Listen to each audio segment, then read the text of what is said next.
Boa noite. Boa noite. Boa noite a todos.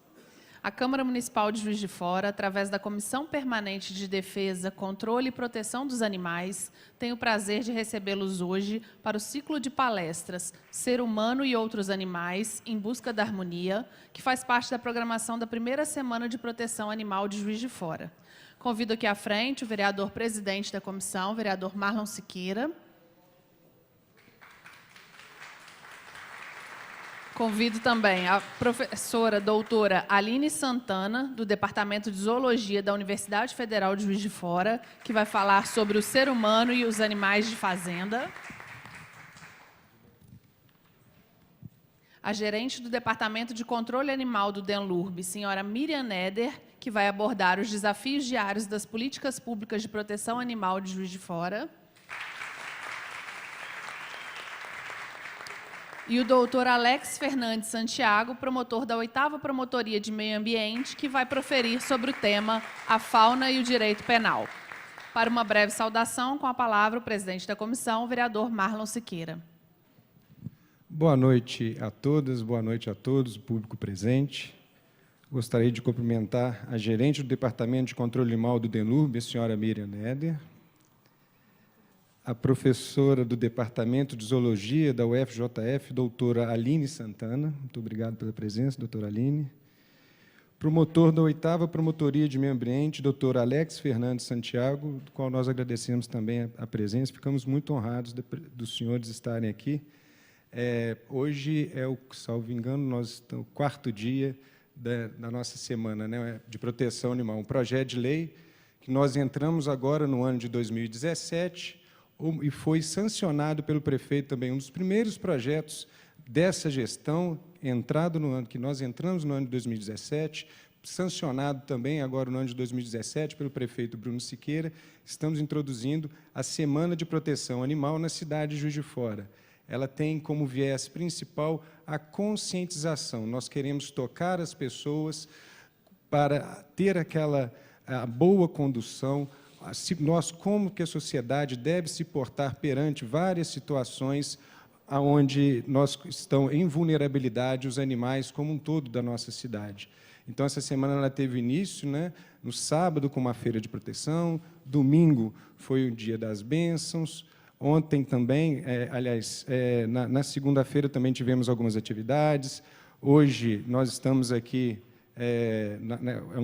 Foi um dia intenso, premiamos também, né, o setor de educação ambiental do Departamento Municipal de Limpeza Urbana, coordenado pelo DECAN, que é o Departamento de Controle Animal, está aqui representado pela nossa amiga Efigênia, né. Nós fizemos uma premiação para mais de 420 crianças, 430 trabalhos, né, que foram implementados nas escolas municipais do nosso município, onde ali a gente tentou tocar, né, o coraçãozinho das crianças, para que elas fizessem ali uma arte, uma redação, para que elas possam ter ali mudar uma linha de raciocínio, implementar uma nova linha de raciocínio.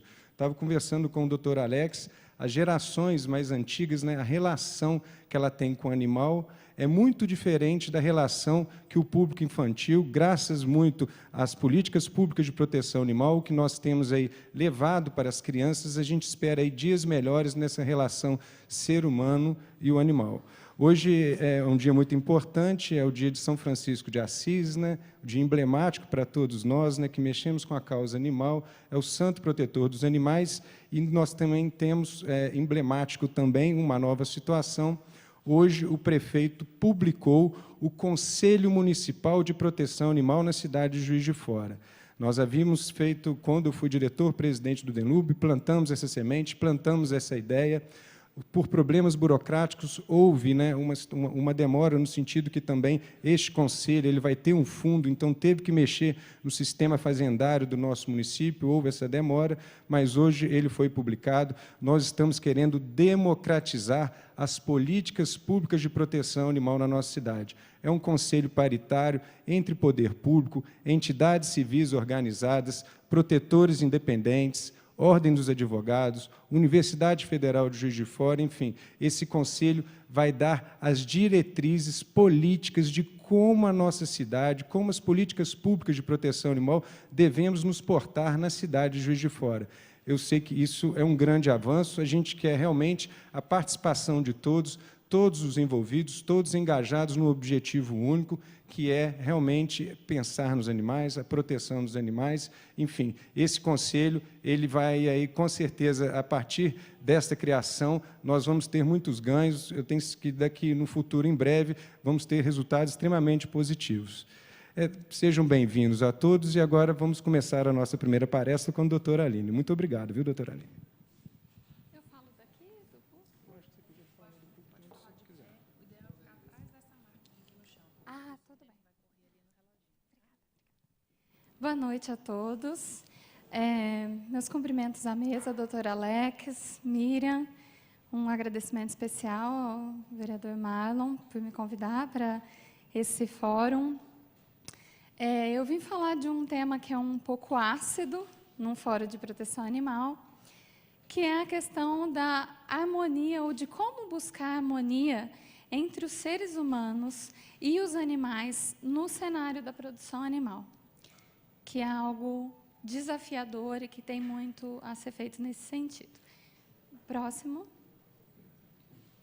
Bom, todo mundo que está aqui sabe que bem-estar animal é um tema bastante amplo, com múltiplas vertentes e implicações, tanto legais, jurídicas, éticas, científicas, técnicas, e congregar tudo isso num fórum onde a gente consiga ter todas essas vertentes contempladas é algo bastante desafiador. Próximo. Próximo. Sob o ponto de vista, então, da abordagem científica, que é aquilo que a gente trabalha e o que eu trago como experiência dentro dessa área de bem-estar animal. Bem-estar animal se tornou uma disciplina científica muito recentemente. Hoje é uma área do conhecimento onde se busca o quê? O que se busca, né, enquanto ciência nessa área de bem-estar animal? Através de conhecimentos, de uma abordagem técnica, buscar melhores formas de se manter os animais ou as implicações de determinados tipos de práticas ou de manejos que são realizados com os animais na qualidade de vida deles.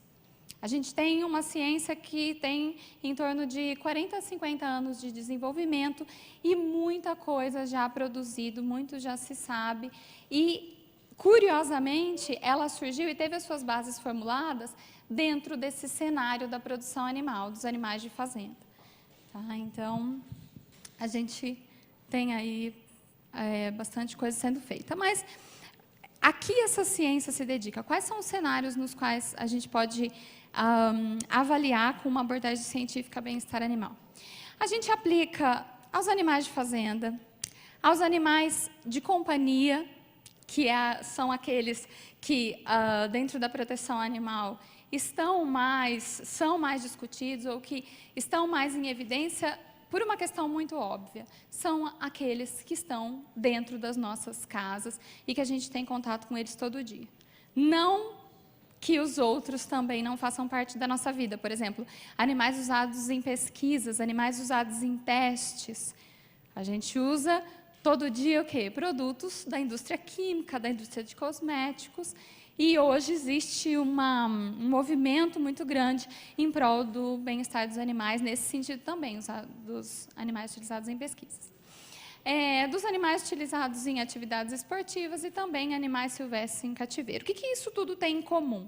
Tem em comum animais que estão numa situação onde o ser humano está envolvido. A partir do momento que eu tenho um animal numa situação onde eu assumo a responsabilidade por ele, pela sua alimentação, pelo seu alojamento, eu tenho ali uma questão de bem-estar. Aí alguém me pergunta, Aline, mas e aquele lobo-guará que está lá no Cerrado, a zebra na África, não tem que pensar no bem-estar deles?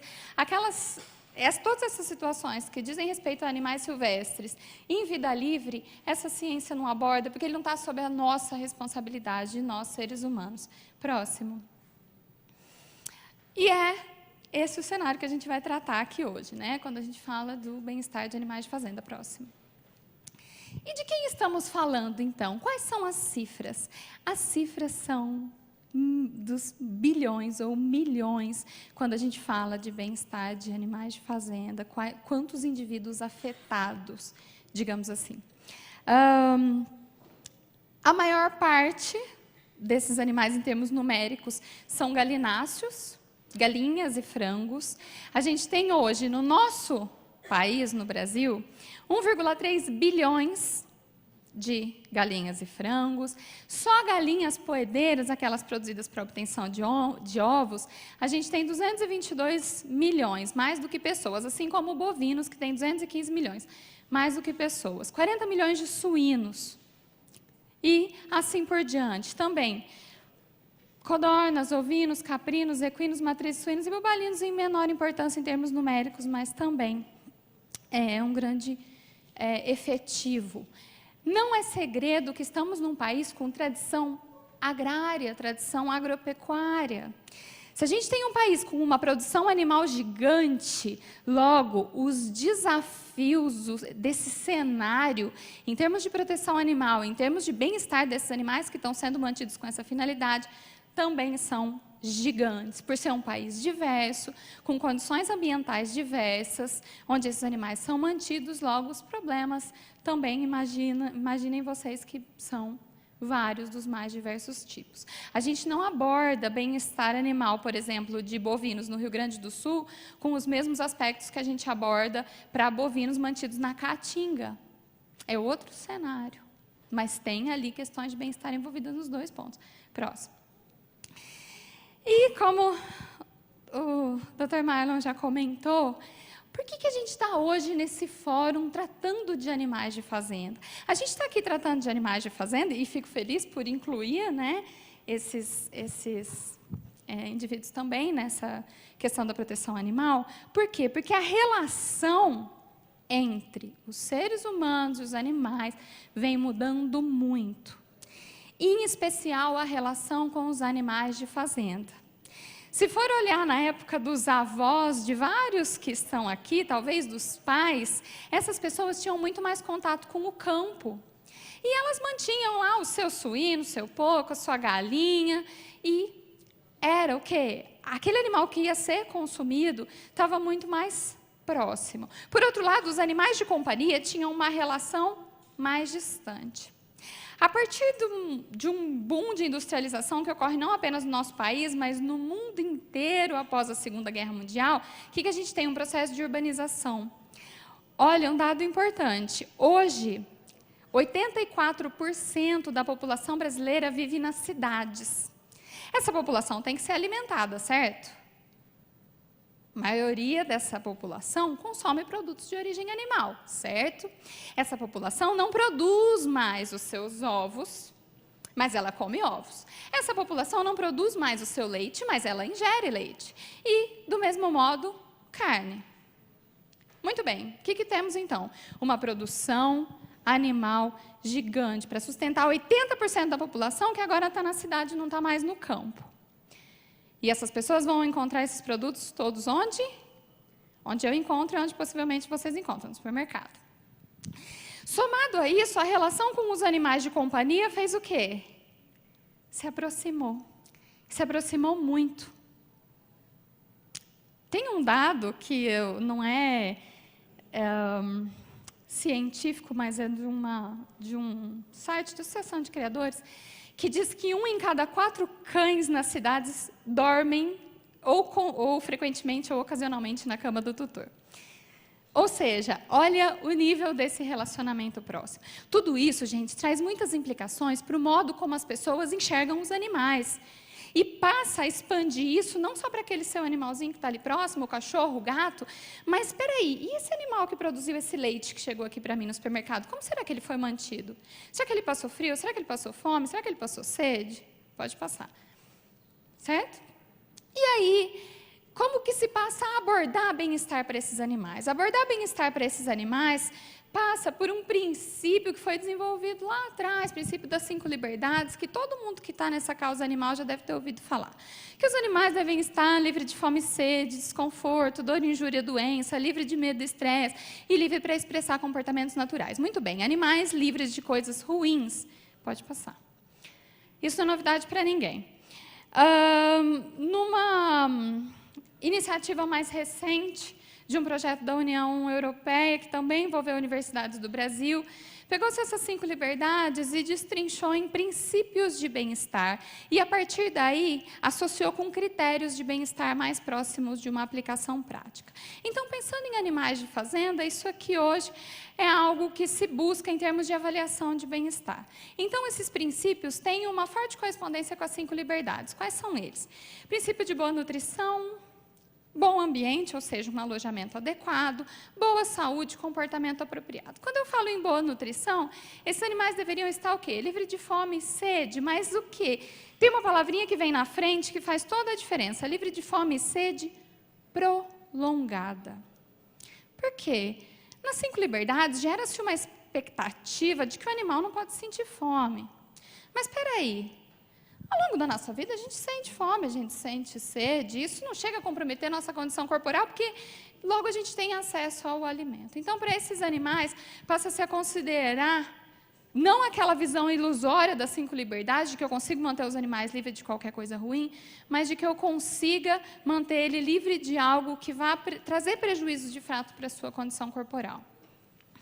No que diz respeito a ambiente adequado, então trabalha-se com conforto térmico e facilidade de se movimentar, pensando naqueles sistemas de produção que são tão intensificados que os animais não conseguem sequer se mover adequadamente. E ainda hoje a gente tem sistemas que são assim, onde os animais são mantidos em condições que eles não conseguem sequer se mover. No que diz respeito à saúde, boa saúde, trabalha-se com o fato do animal estar livre de doenças, injúrias e livre de dor induzida por manejo aversivo. Aí entra um outro ponto crítico de bem-estar. Manejo aversivo são manejos que são realizados como rotina na fazenda. Não está falando daqueles manejos agressivos de bater, porque isso aí vai estar dentro de outro princípio ali, que é a interação humano-animal adequada. Mas sim, manejos como, por exemplo, castração, mochação, descona, corte de dente, corte de cauda, que são parte da rotina de manejo das fazendas e que são potencialmente estressantes e dolorosos para os animais. Quanto ao comportamento, um aspecto importantíssimo do comportamento dos animais de fazenda é comportamento social. Então, os animais terem condições de expressar comportamento social, ter uma boa interação humano-animal e livre de medo generalizado, por assim dizer. Próximo. No que diz respeito a animais de fazenda e outros animais de um modo geral, o que a gente tem de mais novo é isso aqui, eu coloquei o artigo ali, que o seu original é em inglês, eu tinha que ser fiel ao original, mas o que diz esse autor lá da Austrália, o David Mellor? É algo que no cenário dos animais de companhia a gente já compreendia isso, porque eles estão próximos da gente.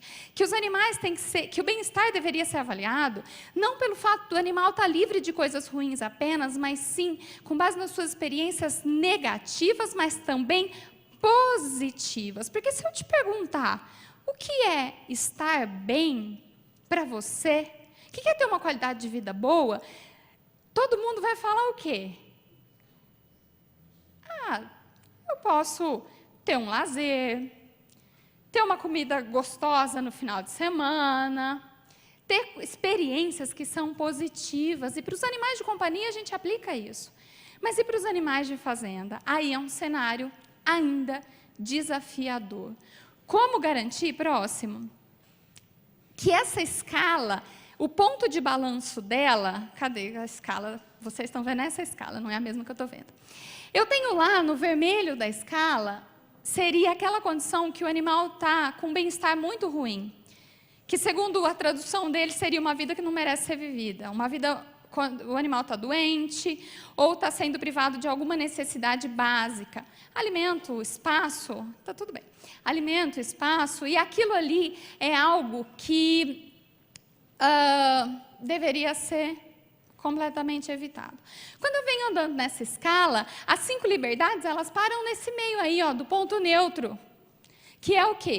Os animais estarem livres de tudo que é ruim. Mas se eu te disser assim, ó, na sua vida não está acontecendo nenhum desastre, não morreu ninguém, você tem arroz, feijão e uma mistura para comer todos os dias, isso aí te garante que você tem uma vida maravilhosa, uma vida ótima? Talvez muitas pessoas vão dizer, não, eu queria um lazer, ou eu queria algo que seja reforçador, recompensador. E aí entra o quê? Os indicadores de bem-estar positivo, que é quando a gente tem para o animal condições próximas das quais ele evoluiu para estar, ou seja, um ambiente mais natural, onde ele possa realizar certos comportamentos normais ou coisas que ele, digamos, num ambiente onde ele esteja mais próximo daquilo que eles escolheriam estar. Entram aí certos testes de preferência. Pode passar, ao longo da palestra a gente vai conversar mais. E de onde vem a maior parte das críticas quanto ao bem-estar de animais de fazenda? A maior parte das críticas nesse sentido visa o quê? Os sistemas altamente intensificados, onde os animais são mantidos em condições que eles não têm, dentro daquela nossa escala, eles estão para lá desse ponto de balanço ali, onde eles não têm condições de se movimentar, onde existe uma...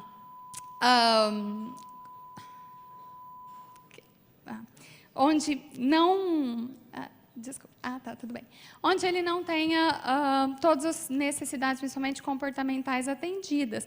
Olhem bem nessa imagem aqui de uma fêmea suína numa gaiola de gestação.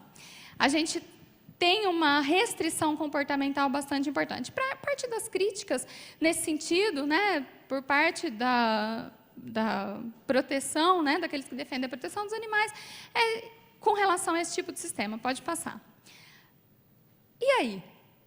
Pensando em todo esse cenário, na modo como os animais são produzidos, será que a gente consegue falar em bem-estar, ou ter condições, ou ter sistemas que seriam mais sustentáveis, onde eu consigo aliar uma boa produtividade com a saúde animal, comportamento adequado e um bem-estar adequado?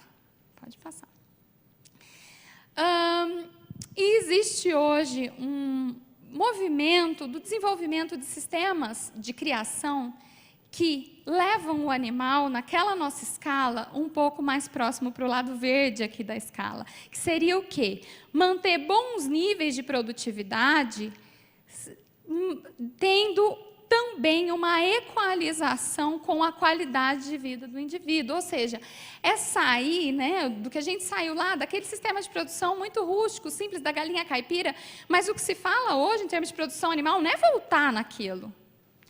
Não é vamos manter os animais do modo como a gente mantinha há 30 anos atrás. Não, mas sim caminhar para uma produção animal, que é o que aquela seta ali está fazendo, que saia de um alto nível de intensificação, onde o indivíduo ali não está na conta, mas sim a produtividade, o autocontrole, para sistemas onde eu consigo ter um bom controle, eu consigo ter um bom nível sanitário, mas que o animal também está na conta, ou a qualidade de vida dele também está na conta. Pode passar. Onde os animais tenham mais acesso, por exemplo, à área externa, e tenham possibilidade de expressar comportamentos naturais, e ainda assim manter, por exemplo, nutrição adequada, um bom nível sanitário nessas condições. Pode passar. E para tudo isso, pessoal, a mensagem que eu gostaria de deixar é que existem regulamentações. Tudo isso tem um corpo técnico de veterinários e de zootecnistas trabalhando para desenvolver recomendações dentro desse tipo de sistema, cuidando não só, nesse caso, da parte produtiva, mas também do bem-estar dos animais aí. Pode passar. Então, estabelecendo, por exemplo, a necessidade de recursos que são básicos. A gente está pensando em produção de ovos, por exemplo, que hoje 95% dos ovos que a gente consome, que chega para a gente nas nossas casas, são produzidos a partir de sistema intensivo, galinhas mantidas em gaiola. Mas não é no mundo inteiro assim. Tem lugares que têm legislação em bem-estar mais avançado que a nossa, por exemplo, a União Europeia, onde sistemas de gaiola já são banidos, não podem. A partir de 2012, nenhum novo sistema de criação de galinhas poedeiras podia mais ser desse tipo que eu mostrei no slide anterior, em gaiolas. Tem que ser tudo cage-free.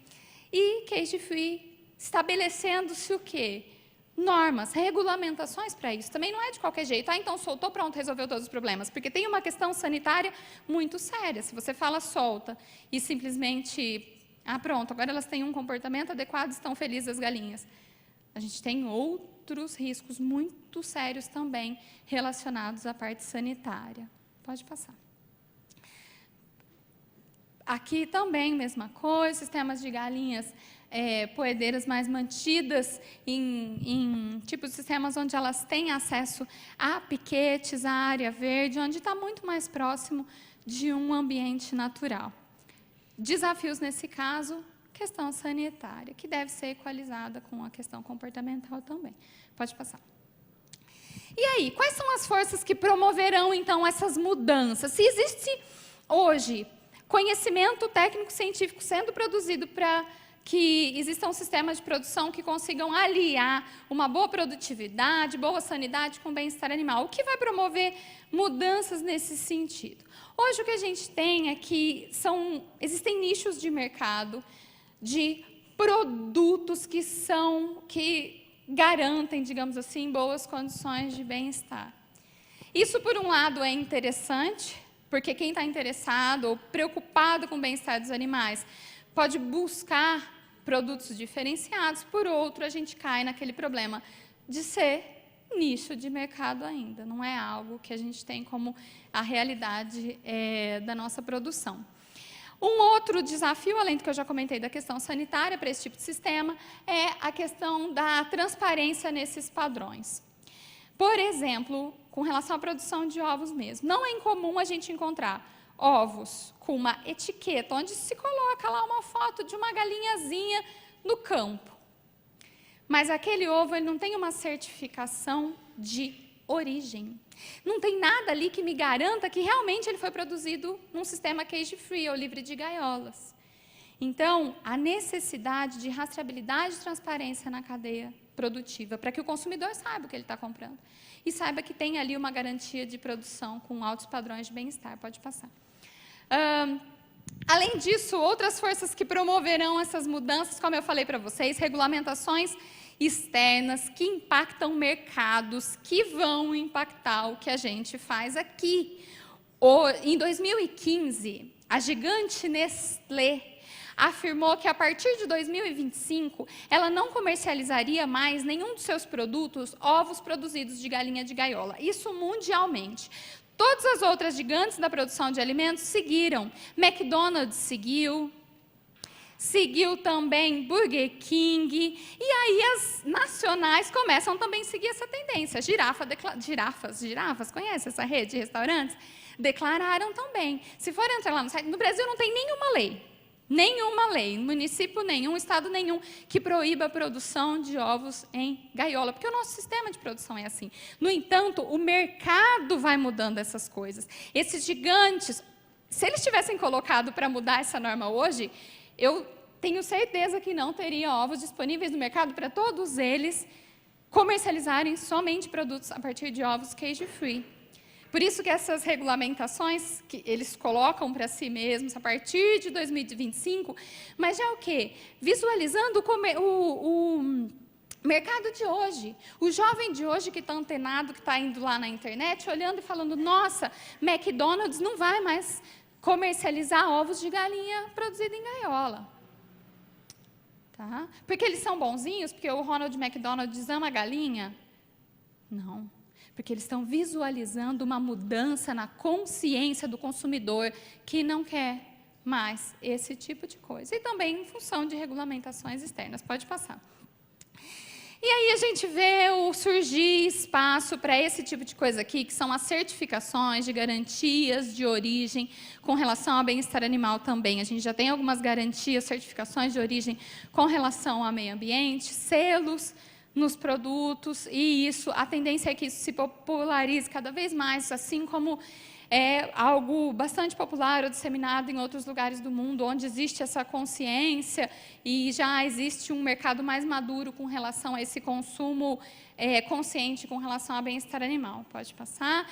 E algo que eu só queria ressaltar, porque a gente tem uma iniciativa interessante aqui no município de Juiz de Fora, que ele vem disseminando isso no Brasil inteiro e até no exterior, que é esse selo da pecuária neutra, que trata de sistemas, pode passar, silvipastoris, onde o gado é produzido num sistema de produção que vai consorciar, associar a pastagens com, nesse caso do pecuária neutra, produção de madeira, mas existem outros tipos de sistemas silvipastoris, onde se consorciam com árvores ou árvores frutíferas, outros tipos de componentes arbóreos. E, além de um apelo em termos de bem-estar de meio ambiente, por isso que chama pecuária neutra, porque está mais relacionado o marketing deles com emissão de carbono, isso tem ganhos em termos de bem-estar animal.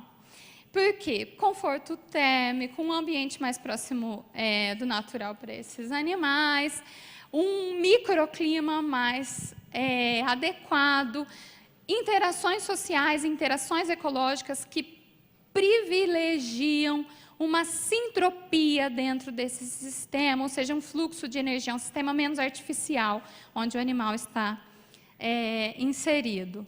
Tá? Imagens aí desses tipos de sistemas, e em muitos casos eles funcionam como um aporte nutricional complementar. Num período de escassez de forragem do pasto, o animal ele não vai diminuir sua condição corporal, não vai perder peso, que o componente nutricional é um elemento importantíssimo do bem-estar animal. Todo mundo sabe. E todo mundo já viajou na estrada em pastagem degradada, onde na época da seca, que a gente está vivendo agora, o gado magro, falta um elemento básico do bem-estar animal, que é comida. Pode passar. E o sistema silvopastoril visualiza isso. Aí algumas pessoas falam, Aline, mas o consumidor não está nem aí para isso não, as pessoas não sabem, não está preparado ainda para receber essa informação. E a gente viu que está. A gente fez uma pesquisa muito simples de opinião pública, onde as pessoas recebiam por aqueles formulários do Google, que hoje é uma ferramenta bastante interessante para essas surveys online, mostrando 4 imagens, onde perguntava para as pessoas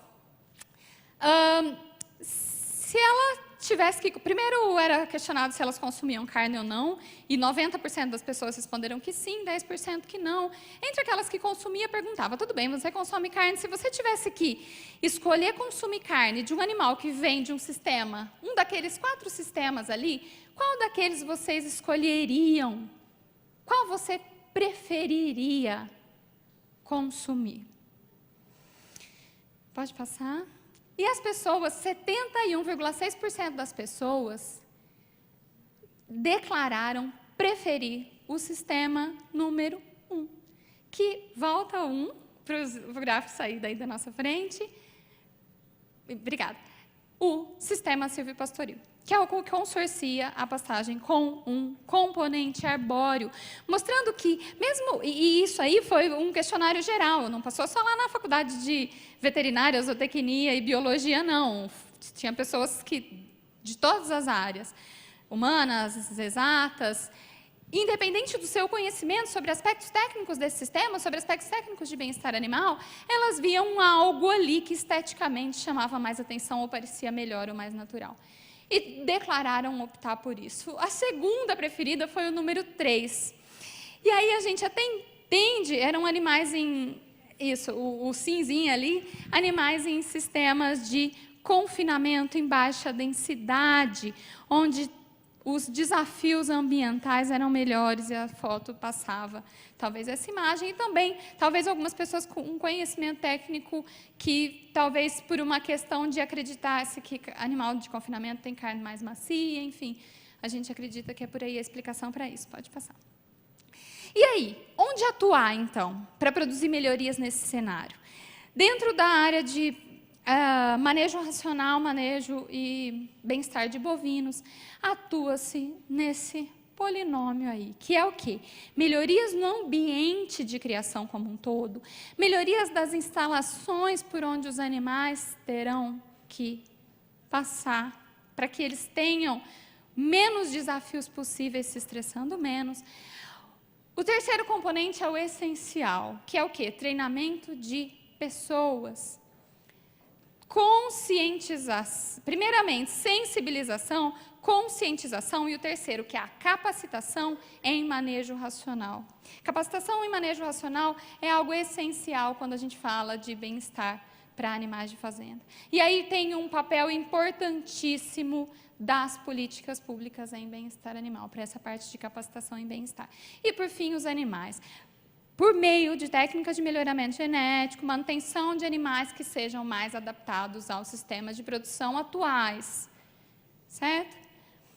E, assim, se fecha todas essas características dessa cadeia produtiva, atuando desde a fase de cria, do início da vida do animal, até o manejo pré-abate e abate, buscando desenvolver técnicas, métodos e habilidades para que se produza e tenha animais mantidos nas melhores condições possíveis.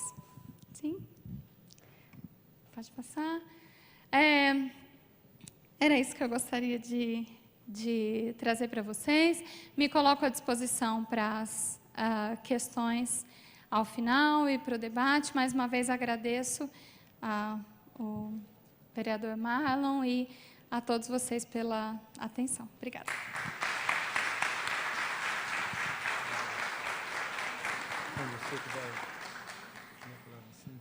Bom, agradecer a professora Aline, parabenizar pela palestra. Posteriormente, a gente vai estar pegando as perguntas dos que estão compondo aqui o nosso plenário, para o final, né, de todos os palestrantes, a gente, né, dar seguimento. Então, você, Miriam. Já está lá, já é só você ligar. Já está tudo. Boa noite.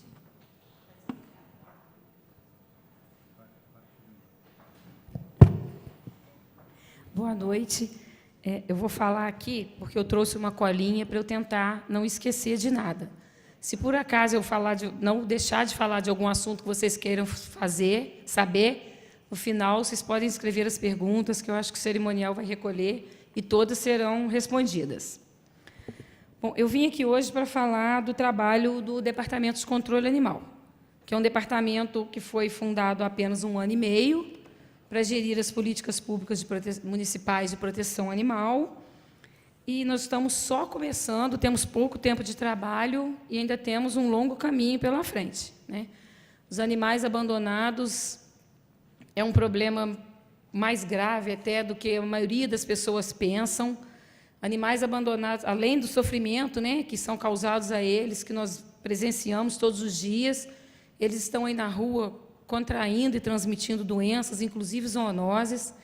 Então, o animal abandonado é um problema de toda a sociedade, não só, né, dos nossos redutos aí de protetores, de prefeitura. Eu acho que todo mundo pode ajudar nisso e é um problema de todos nós. A falta de responsabilidade, a reprodução descontrolada, o comércio ilegal, a legislação deficiente e a falta de informação levam, né, a esse grande número de animais abandonados nas ruas. E são esses males que nós tentamos combater. E, para isso, o departamento ele tem 4 áreas de ação. O canil, que nós mantemos, já existia, eu não sou a favor, mas ele já existia com 500 animais, então nós temos que manter esses animais que lá estão. As campanhas educativas, o castramóvel e conscientização e adoção, que é o que a gente tem investido muito e parece que tem começado já a gerar frutos.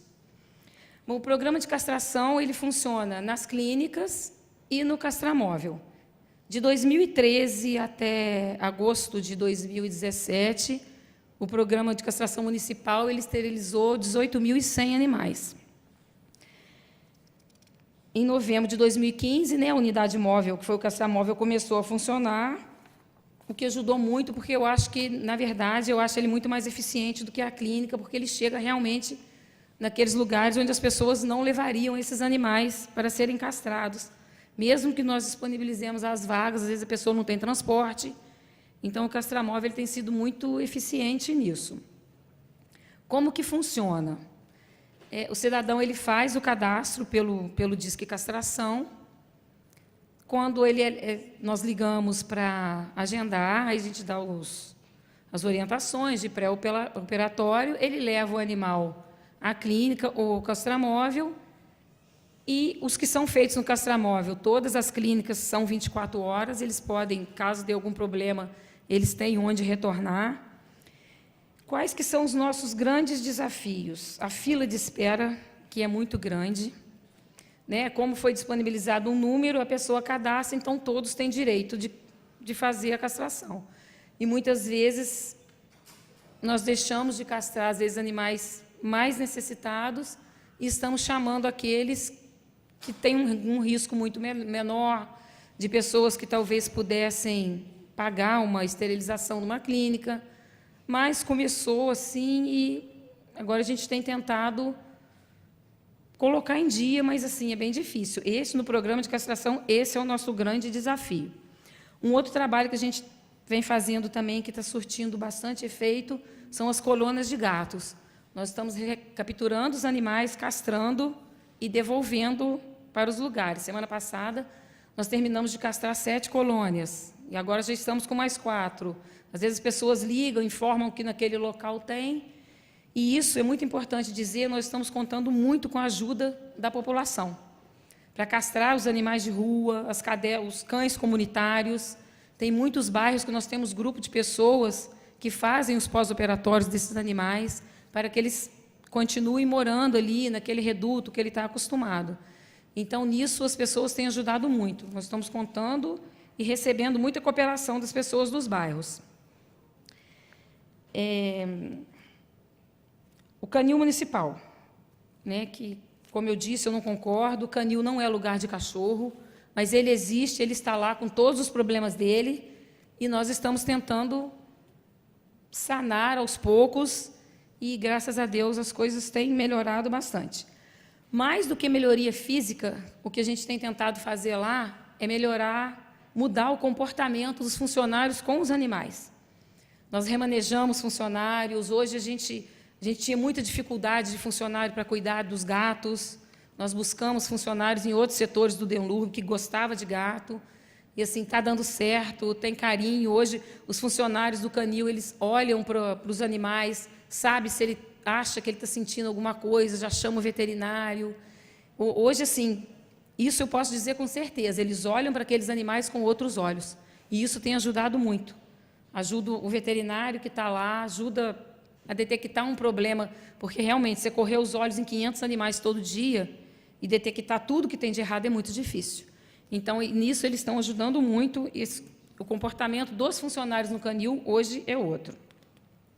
O canil ele recolhe animais em situação de risco, machucados, atropelados. Nós temos evitado de recolher animais que estão na rua, mas estão saudáveis, moram ali naquele reduto, as pessoas tratam. Nós até fizemos um acordo lá com o doutor Alex, porque o bombeiro levava muito animal para a gente com dono, tirava de dentro da casa das pessoas. Então, assim, hoje, quando eles falam que o animal é agressivo, que está atacando, a gente pede boletim de ocorrência, pede a vítima no local para que o animal seja recolhido. Fora isso, só mesmo animal que está em situação de risco. Nós temos convênios com clínicas, né, até semana passada teve outra chamada pública, e nesses convênios a gente atende os animais do canil, já abrigados no canil, e os que nós resgatamos nas ruas. Os procedimentos mais simples, eles são feitos no canil mesmo, no ambulatório, e os mais complexos vão para as clínicas.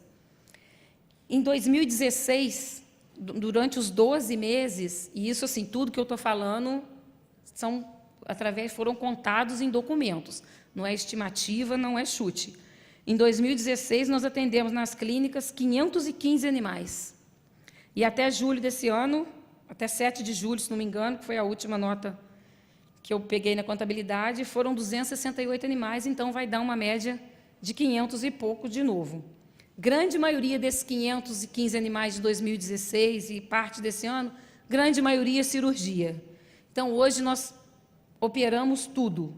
Ontem à noite mesmo, a gente pegou uma cadelinha que está com 5 fraturas, vai ser operada 5 fraturas dela. Então, assim, a gente só não trata mesmo o que um veterinário recomenda, que não tem jeito, que é irreversível. Mesmo assim, a gente prefere que mande, se for caso de eutanásia, evita de fazer no canil. Prefere que vá numa clínica onde tem exame, para a gente poder ficar documentado. Nós tínhamos alguns problemas difíceis no canil, que era a compra de medicamento, não é nem por falta de recurso. Como os nossos medicamentos eram comprados pela saúde, nós começamos a tratar os animais saem das clínicas com uma lista enorme de remédio e a gente não tinha como comprar aquilo rapidamente. É um problema que nós estamos sanando, licitamos esses remédios que a gente usa mais, os que usam pouco, para tentar que não falte nada para eles. As vacinas também, ainda esse mês todo, serão vacinados com Vanguard. Já foram compradas as vacinas, vamos vacinar todos, vamos fazer uma reserva e ir repondo durante o mês, durante todos os meses, vai ficar mais fácil, que é um valor mais acessível. Nós também recolhemos cavalos e bois, animais soltos em vias públicas ou recolhidos de maus tratos, quando solicitado pela Justiça ou pela polícia. Esses animais de grande porte, eles chegam ao canil, eles recebem uma identificação e ficam disponíveis 10 dias, se não for caso de maus tratos. Ficam disponíveis 10 dias para que o proprietário resgate ele novamente. Ele paga a taxa, paga uma taxa de permanência também e leva o animal. Se não, depois de 10 dias, eles estão disponibilizados para adoção. E hoje, as adoções de cavalos, ela é feita da mesma maneira que os cachorros. É feita uma entrevista e nós não doamos animais para reprodução, não doamos animais para carroça, a gente tenta doar para aquela pessoa que tem uma granja, que vai no final de semana com as crianças, é um animal que dá uma voltinha uma vez por semana. Tem gente até que adota animal, já doei cavalo que não enxergava, tem gente que adota mesmo até para cuidar também. Então, hoje, o processo de adoção de animais, de cavalos, é do mesmo jeito de cães e gatos. Quais são os nossos grandes desafios hoje no canil? A contaminação de filhotes, que nós continuamos com ela. A gente tem conversado, eu já falei isso outras vezes, converso com abrigos do país todo, todos têm o mesmo problema que a gente. Vamos construir área de isolamento. Sim, quantas? 40, 50 áreas de isolamento? Então, assim, hoje, a contaminação de filhotes é um problema sério e eu vou ser muito sincera, com solução muito difícil. Eu ainda não vi uma solução. A gente conversa, troca ideias com os outros abrigos, mas a única solução seria que esses animais nem entrassem lá, que fossem ou para lares temporários, para outros locais, porque uma concentração de 500 cães é uma área de alta contaminação. Um outro problema que nós tínhamos, também ainda temos, porque está perto de ser solucionado, mas ainda não foi, é lazer para os cães, que eles possam sair das baias. Até quero agradecer ao doutor Alex, que está aqui, que com a ajuda dele, nós já compramos o material todo para fazer a ligação das baias ao parcão, para que os cães, não todo dia, mas pelo menos dia sim, dia não, que eles possam sair da baia, correr um pouco, brincar, exercitar, para diminuir o estresse. Um outro problema que também, eu estou falando de problema, gente, não é porque eu sou negativa, não, é porque onde a gente é mais questionado. Um outro problema que nós tínhamos também, seríssimo lá, que era o furto de cavalos, nós resolvemos temporariamente que nós estamos abrigando os cavalos em outro local.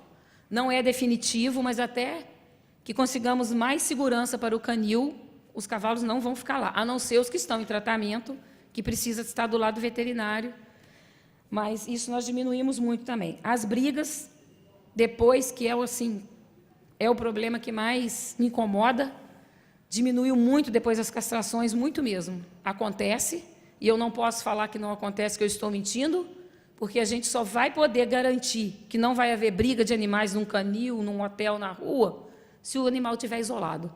Se tiver 2 numa baia, eu não vou garantir para ninguém que lá não vai ter briga, porque eu não posso fazer isso, não tenho como. Nós temos um outro filão de trabalho nosso, que são os eventos de adoção. Nós estamos realizando regularmente. Todo mundo sabe aqui que o lugar mais fácil para doar animal é através das redes sociais. Não é que a gente entrega o animal através da rede social, entrega o animal através do telefone. Mas são meios, né, das pessoas conhecerem os animais e tirar dúvida, e esclarecendo. E um outro dado que eu trouxe também é que, em 2016, o Canil doou, nos 12 meses, 201 animais. Os termos de adoção estão lá todos organizados. Em 2017, de janeiro a 30 de setembro, nós já havíamos doado 206. E ainda faltam 3 meses para acabar o ano. Então, assim, isso tudo eu acho que é fruto dessas campanhas de conscientização, dessa divulgação de todos nós aqui, inclusive de protetores independentes, que estão todo dia na internet divulgando o trabalho, né, não só do Canil, mas o de vocês. Então, isso é fruto de conscientização. A gente tem que chegar uma hora, milagre não acontece, a gente não vai esvaziar aquele canil da noite para o dia, mas o dia que eu chegar no final do ano e o número de adoção foi maior do que o de entrada de animais, aí sim nós estaremos no caminho certo. E eu acho que esse ano, em dezembro, poderemos ter essa alegria. Não sei ainda, estou esperando chegar ao final do ano, né? Mas a maneira de doação, que é coisa que muita gente questiona também. Às vezes visitamos a casa da pessoa antes. Quando não visitamos antes, visitamos na entrega. Muitas vezes já entregamos animais sem visitar antes e sem entregar, e sem o próprio canil levar. Mas por quê? Você já conhece aquela pessoa, você já está conversando com ela há dias, ela vai lá na feira só para buscar o animal. Então, assim, nós procuramos usar o bom senso e procuramos fazer o que é melhor para o animal. E um outro grande problema que nós temos é acompanhar essas adoções. Como que a gente doa 200 animais por ano e acompanha 200 adoções? Então, o que a gente tenta fazer para minimizar a chance daquilo dar errado, de que esse animal sofra de alguma maneira? A orientação para o pessoal que trabalha comigo com adoção entregou, deixa a pessoa muito à vontade, não deu certo, ela pode devolver sem constrangimento. A gente não discute quando a pessoa fala, estou querendo devolver, eu nem tento que a pessoa fique. A gente já manda buscar. Essa é a maneira que a gente tem de evitar que esse animal passe para frente, que ele seja abandonado, né? Não garante, mas a devolução dos animais é em torno de 3% adotados, e eu acho que a consciência dos adotantes também tem melhorado muito. E, insisto, isso tudo é fruto de conscientização, que é o que a gente tem mais que trabalhar, que a longo prazo é o que vai dar resultado, né? Além do programa de castração. E nós mantemos também uma página para adoção, com questionário virtual, para a pessoa falar que tipo de animal que ela quer. Aí daí a gente entra em contato com ela, começa a conversar também, aquele processo todo, né? Que a gente está doando o animal pelo questionário online. A gente está aproximando o animal do adotante, daí para frente é como se ele tivesse do canil, segue os mesmos trâmites. Então, assim, parece pouco, mas somando os animais do ano passado com esse... 2 minutos. Marlon, posso falar mais 5? Estou acabando. Já foram 400 animais castrados e encaminhados para um lar. Então, assim, somando, a gente vê que é um número que faz diferença, né? E outra coisa que a gente está investindo também são nas campanhas educativas. A gente tem feito parceria, não perdemos a chance de conversar, de esclarecer. A gente faz parceria com escola, com universidade, com polícia. Então, assim, a gente pretende cada vez mais investir, né, nessa campanha educativa. A nossa intenção é que ela chegue a todos os cantos da cidade, a todas as faixas etárias, a todas as classes sociais, porque a gente sabe que em todo lugar sempre tem alguém que pode maltratar um animal, né? E o nosso grande desafio de campanha educativa é tirar mesmo da cabeça das pessoas, né, essa ideia enraizada aí que nossos pais, nossos avós tinham de que animal é um objeto, que ele está ali para servir. Então, eu acho que o nosso grande desafio é esse, mas eu confio muito que as crianças vai nos ajudar muito nisso, porque depois desse concurso que a gente premiou hoje, eu vi como que a cabeça deles é diferente da nossa, é melhor que a nossa, na verdade, porque eu, com 8, 9 anos, eu não tinha consciência que eles têm. Então, assim, eu tenho certeza que os animais em Juiz de Fora, né, como no país todo, é questão de tempo e eles terão, sim, um futuro melhor. E eu quero aproveitar também para convidar todos para a Blitz amanhã às 3, né, Vitor? Vai concentrar aqui no Parque Alfield? Nós vamos concentrar no Parque Alfield para fazer Blitz educativa. Quanto mais gente tiver, para mais pontos da cidade a gente pode ir.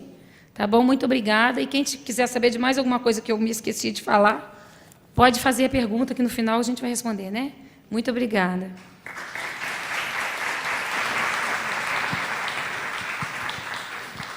Parabéns, Miriam. Agora nós vamos ouvir a palestra do Dr. Alex Fernandes.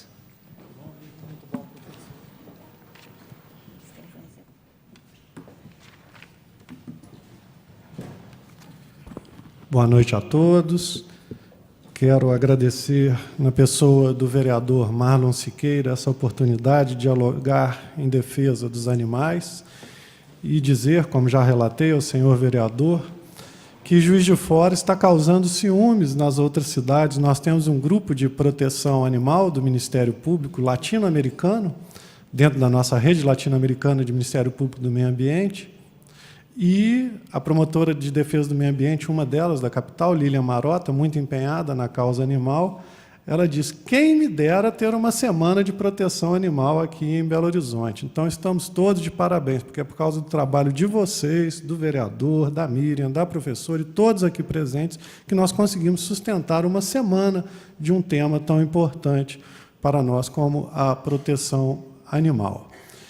E é mais importante ainda, vereador Marlon, presidente da Comissão Animal aqui em Juiz de Fora, que esse debate seja na Câmara Municipal, porque Aristóteles já dizia que toda atividade humana é voltada para um fim, para a realização de um fim geralmente bom, um bem-estar. E ele dizia, na Ética Nicômaco, que é um livro maravilhoso, eu voltei a lê-lo semana passada, que o fim mais nobre era a atividade política. Dentro da democracia grega, aquilo possibilitaria aquele que se dedicasse à atividade política a realizar o bem comum. E aqui o senhor está buscando essa realização à medida que buscamos dar voz a quem não tem voz. Na verdade, eles têm, nós é que não entendemos o que eles nos dizem constantemente. Então, o senhor está de parabéns, todos aqueles da Comissão da Defesa dos Direitos Animais aqui em Juiz de Fora. E é mais interessante ainda que, com essa postura, Aristóteles já antecipava, não sei quantos anos atrás, já dizendo que apenas o homem poderia se dedicar à política. Tudo bem, mas ele já reconhecia que os animais eram seres sensíveis. No livro Ética Nicômaco, na edição que eu tenho, na página 55, Aristóteles já dizia isso. A gente ainda está tendo que devolver essa discussão ao presente. Já deveríamos tê-la superado. Edmilson, meu parceiro, vamos em frente. Dedico esta palestra ao meu amigo Veludo. Me deixou há 2, 3 anos. Falar dele é muito difícil para mim. A gente cria um amor muito grande. Nas minhas orações, eu não sei o que há depois da vida, mas eu peço nas orações que o Veludo não esteja sozinho, que ele gostava muito de companhia. Cada um que acordava na casa, ele ia para o próximo que estava dormindo, não pulava na cama, mas ele ficava lá, porque ele gostava de ficar perto, porque ele era meio dorminhoco. Edmilson, vamos lá. Então, hoje nós estamos discutindo reflexos de uma legislação que tem seus problemas. Por quê? Toda vez que nós vamos, e a palestra é voltada para isso, como o direito lida com a fauna? Todas as vezes que o direito vai regular determinado assunto, ele tem 3 possíveis fracassos. Porque ele põe em interação 3 sistemas, que é o sistema social, o sistema regulado e o sistema jurídico. Se predomina apenas o sistema social, o sistema político, o que acontece? Vai ter uma lei apenas simbólica, apenas uma manifestação do Estado espetáculo. Fizemos uma lei só para dar satisfação à sociedade, mas não queríamos aplicá-la. Era uma mera encenação. E aí nós não vamos ter efetividade nenhuma. Isso quem preconiza é um sociólogo alemão, Teubner, está aí o nome. Se predominamos com o sistema jurídico, teremos aquilo que a gente brinca que é uma poluição normativa. Muita lei e o sistema regulado fica engessado, ele não consegue respirar, não consegue sobreviver. Mas no meio ambiente, o que geralmente acontece, às vezes acontece o risco A, geralmente acontece o risco C, que está aí. Predomina o próximo sistema. Na verdade, quando a gente trata de meio ambiente, muitas vezes a gente trata do antagonismo entre o crescimento econômico e a proteção ambiental. E aí o sistema econômico prevalece. A professora Aline Cristina nos deu exemplos disso na produção no meio rural, de como ainda a mentalidade econômica, de como nós temos uma necessidade de explorar tanto o animal, vê-lo como uma máquina, vamos aqui ao próximo, vê-los como uma máquina, que é um derivado da teoria antropocêntrica, que nós vamos chegar daqui a pouco. Mas, ainda assim, nós buscamos recorrer ao direito. Por quê? O direito é quem regula, o direito é que diz o que é certo e o que é errado. E, de acordo com o que é certo ou o que é errado, nós vamos nos posicionar. E as consequências desse certo ou errado vão afetar nossas gerações presentes e futura e o próximo Edmilson. O antropocentrismo é tão forte e os produtores rurais, infelizmente, alguns deles, como demonstrou a professora do Departamento de Zoologia da nossa Universidade Federal, são defensores dessa posição, porque todo mundo que está aqui é a favor da defesa dos animais. Quem devia estar ouvindo a gente hoje eram os que não são a favor. Aqui eu estou falando o que vocês já sabem.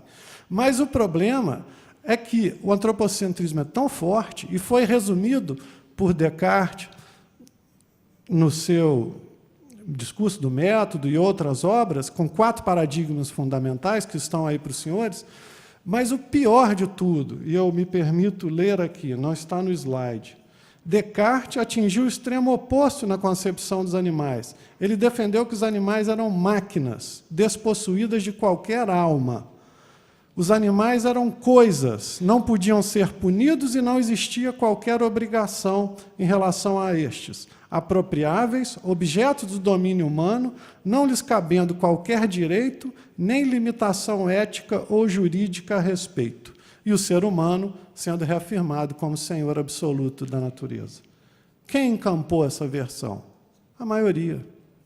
O nosso Código Civil, que ainda trata os animais como coisas apropriáveis.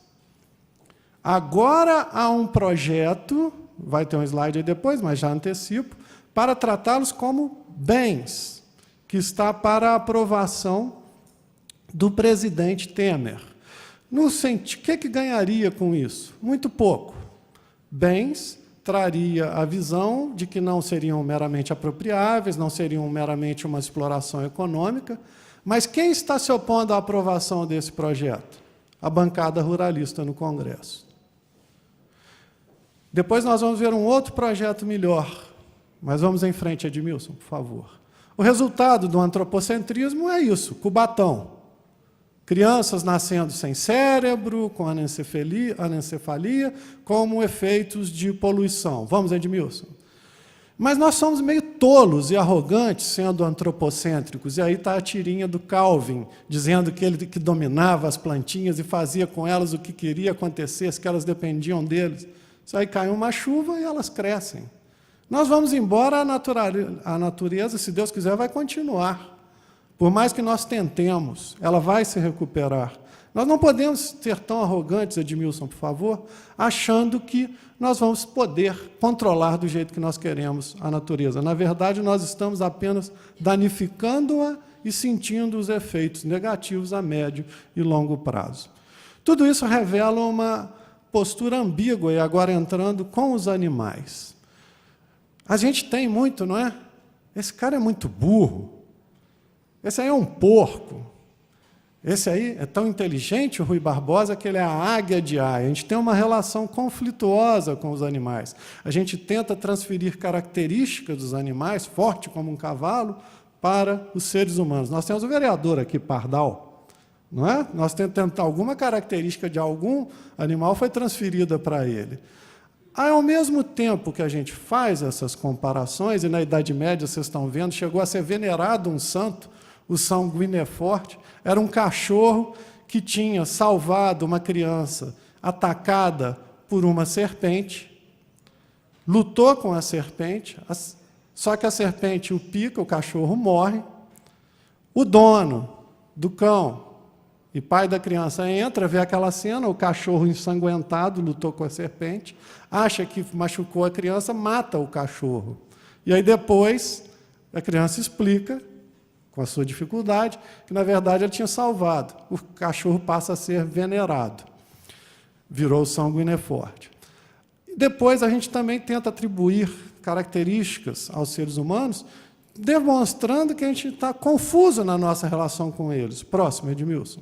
Aqui uma brincadeira, até na área jurídica tem comparações. Olha lá, o promotor está com um cachorro com cara de bravo, o advogado com aquela cara querendo aprontar uma, o juiz está ali fiscalizando tudo, isso circula no WhatsApp. Vamos lá, Edmilson. E, na Idade Média, os senhores vejam, havia juízos, processos penais contra animais, porcos que atacavam crianças. Quando, na verdade, era algum indivíduo que não vigiou aquele porco, que não tinha uma cerquinha, e aí processava o porco. Os animais chegavam a ser torturados. Houve processos, e existem juízo, existem livros de Barthélemy, por exemplo, que se processaram sanguessugas, processaram cobras.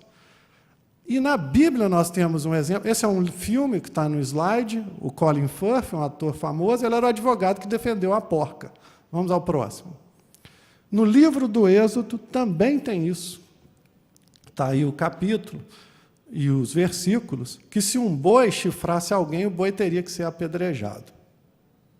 Quando, na verdade, foi uma falha da vigilância de alguém. E ali tinha que, se o boi já era bravo, o dono do boi tinha que pagar também, e por aí vai. Seguindo, Edmilson. Tudo isso demonstra o quê? Que nós temos um problema de vínculo e de limite com os animais. Isso é o François Hoche, um professor belga, jurista e filósofo, que ensina. Nós não sabemos ainda determinar o que nos distingue deles. E mesmo uma visão ecocêntrica, que se nós colocássemos todos nós no mesmo pé de igualdade, como deve ser, nós vamos ter muita dificuldade, porque eu não sei interpretar o que o sapo que fica lá no quintal da minha casa quer. Toda a visão que eu transferir para ele, para as necessidades dele, ou das vacas, ou de qualquer bicho que vocês colocarem aqui, animal que vocês colocarem, eu terei dificuldade, eu terei uma visão datada pelo meu conhecimento, determinada pelo meu conhecimento humano. Vamos, Edmilson. E isso se transfere para o direito. O direito penal, os senhores aqui todos gostam de animais, mas eu não lido com os senhores me trazem as notícias, são parceiros e colaboradores. E aqui eu quero elogiar o trabalho da Miriam Neder, o trabalho da Elisa, o trabalho do Bolão da Ajuda e todos os outros aqui que, de alguma forma, já tiveram contato com o Ministério Público. Vocês são meus parceiros, vocês são pessoas de que o Ministério Público depende para atuar. Mas eu lido com advogados, eu lido com réus. E eles não pensam do jeito que vocês pensam, eles pensam ao contrário. Às vezes, nem os juízes pensam do jeito que a gente acha que deveria pensar na defesa animal. Porque tem uma visão antropocêntrica. O estagiário novato que entra na promotoria, quando redige uma minuta de uma denúncia, uma ação penal em relação a um caso de maus-tratos, ele coloca lá, vítima, o proprietário do animal que sofreu maus-tratos do vizinho. Aí ele escreve vítima, aí eu brinco com o estagiário. Você vai ouvir o cachorro? Você vai ouvir o gato? Porque a vítima é o cachorro, é o gato. O proprietário pode ter tido um dano econômico, alguma coisa. Isso é reflexo de quê? De uma visão antropocêntrica. E o direito sofre esses efeitos, que estão aí, que os senhores estão vendo. Grandes filósofos se ocuparam disso. Kant disse que a gente deveria defender não os animais, mas o próprio ser humano, porque aquele que maltrata o animal tem um desvio moral, não pode conviver em sociedade. Essa era a posição dele. E assim, para que a moral dele não ficasse abandonada, deveríamos protegê-lo e puni-lo. ou outros que deveríamos proteger para conscientizar as pessoas. E eu estou vendo que só tem 2 minutos, eu já vou embora. Tem muito slide para frente. Outros dizem que não tem nenhum bem jurídico, não haveria o que proteger, e mais uma consciência moral. Vamos lá, Edmilson. Resumindo essas várias posições, vocês vejam a dificuldade. Tem que proteger o animal por si mesmo, e não por causa do ser humano. Ou melhor, nós temos que proteger o animal do ser humano, porque é a convivência nossa com eles que lhes traz problemas. E vejam que, ao ter essas posições, na lei francesa ou no Código Penal alemão, só se punia quando maus tratos contra o animal eram em público. Porque senão não havia o que educar, ele está fazendo lá privadamente, ninguém sabe, em particular. E isso nos traz, vamos, Edmilson, vários problemas. Quando era em privado, não punia. Como é que eu consigo justificar a proteção animal? E nós não estamos falando aqui só de cão e gato. Vamos lembrar dos silvestres, que sofrem muito aqui na comarca de Juiz de Fora. Vocês vão ver os números daqui a pouco. O comércio de animais silvestres aqui é terrível. Vamos, Edmilson. Isso tudo nos traz problemas sérios. E se pensássemos do outro lado, se o animal pensasse como nós, né? Se nos aprisionasse, nós também, quando cantássemos, seríamos uma manifestação de felicidade, igual está no slide. Edmilson, vamos ao próximo. Os autores mais modernos, mas ainda há uma grande discórdia no direito penal, dizem, não, tem que proteger, porque a Constituição protege. Vamos, Edmilson. A nossa Constituição determina essa proteção, é um mandamento da nossa maior lei, a Constituição Federal. Tem que proteger o animal, está nesses artigos relacionados. Próximo. Então, nós não temos mais que discutir, e sim como vamos proteger. Essa é a discussão que a nossa Constituição determina. E constituições de países vizinhos, do Equador, da Bolívia, já reconhecem direitos da natureza, da Pachamama, a mãe natureza, como detentora de direitos, e nós de obrigações. Zaffaroni, que é o maior penalista da América Latina, argentino, também determina que, também se posiciona no sentido de que os animais possuem direitos. E agora, não achemos que porque defendemos animais, e isso é jogado na cara nas discussões jurídicas, somos melhores que os outros. Hitler também defendia. A lei alemã de proteção animal surge durante seu governo, ou desgoverno. E ele era vegetariano também. Então, não vamos achar que nós somos melhores que os outros. Mas isso também é um argumento de quem não quer defender, fica jogando isso na cara, porque não tem nada a ver. A dor, seguindo nos maus tratos, é de quem tem, e por isso devemos defender esses seres que são sensíveis. Eu não preciso pregar isso para os senhores aqui. Vamos, Edmilson. O Aristóteles já defendia isso. Edmilson, vai passando tudo, eu vou falando. Pode ir passando. Aqui são as leis que estão. Pode ir tranquilo. E agora parar. Essa é a reportagem do Estado de Minas de hoje, que eu queria colocar para os senhores. Existe um projeto próximo do deputado Izar, parece que é Ricardo Izar, para que os animais sejam reconhecidos como sujeitos de direito. Não é que o animal vai chegar ali no fórum e apresentar uma petição. Não é isso. É que nós vamos entender que nós temos obrigações com eles, que nós temos deveres com esses animais, de cuidar.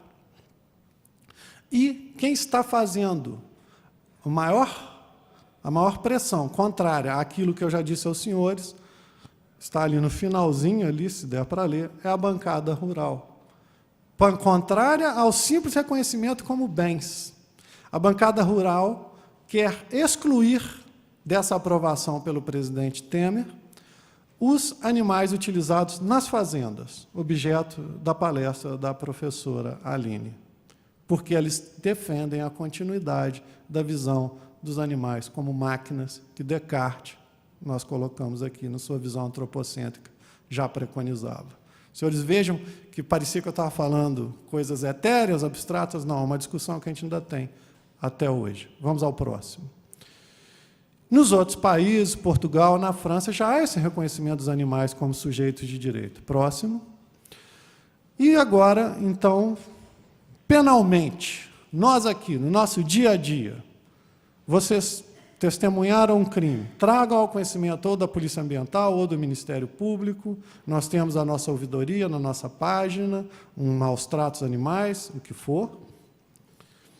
Mas vejam a pena que nós temos, 6 meses a 1 ano, para matar, perseguir, caçar, e por aí vai, animal silvestre. Isso não dá cadeia para ninguém. Isso vai gerar acordos no juizado especial. Próximo. Continua, aí eu estou vendo que está difícil de ler, outras questões contra animais silvestres. Próximo. E a crítica que se tem é dessa sanção baixa. Os países vizinhos nossos apenam com maior pena, com maior sanção. Vai, Edmilson, 3 seguidos.